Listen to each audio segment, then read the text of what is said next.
Mathieu Noël, on en parlait tout à l'heure, il y a une compagnie aérienne du Golfe qui vient de présenter beaucoup mieux que la première classe, une sorte de suite 3 pièces dans un avion avec majordome et petit déjeuner et tout ce qui va avec. Prix du billet 25 000 $ pour l'aller et autant pour le retour. Et certains trouvent ça indécent, mais pas vous, Mathieu. Oh bah écoutez, indécent, mais pourquoi Nicolas? Il y a un autre mot beaucoup plus joli que ça, on appelle ça le capitalisme.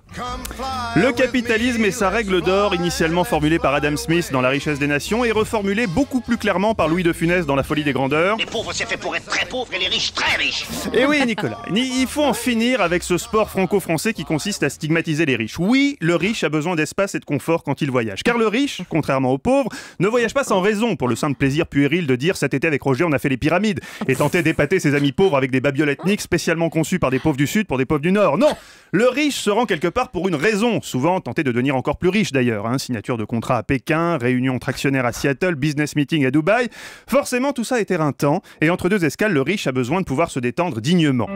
D'où cette idée de la compagnie Etihad de faire du ciel le plus cher endroit de la Terre. 25 000 $ la suite volante pour bénéficier du luxe ultime que tous les riches attendaient, ne plus voir les pauvres du tout.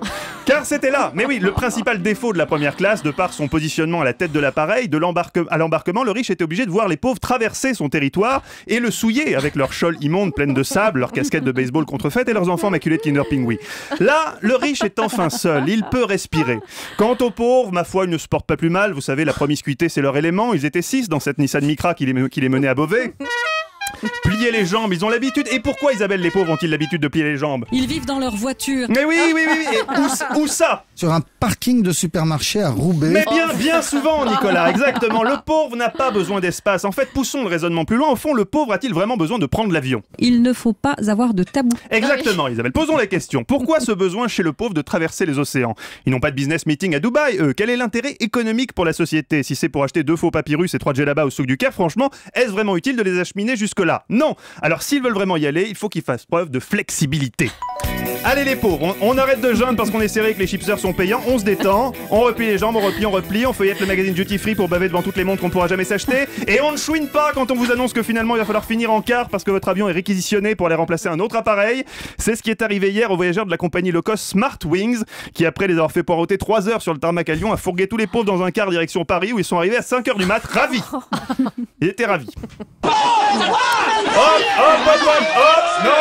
Hop, flexibilité les pauvres.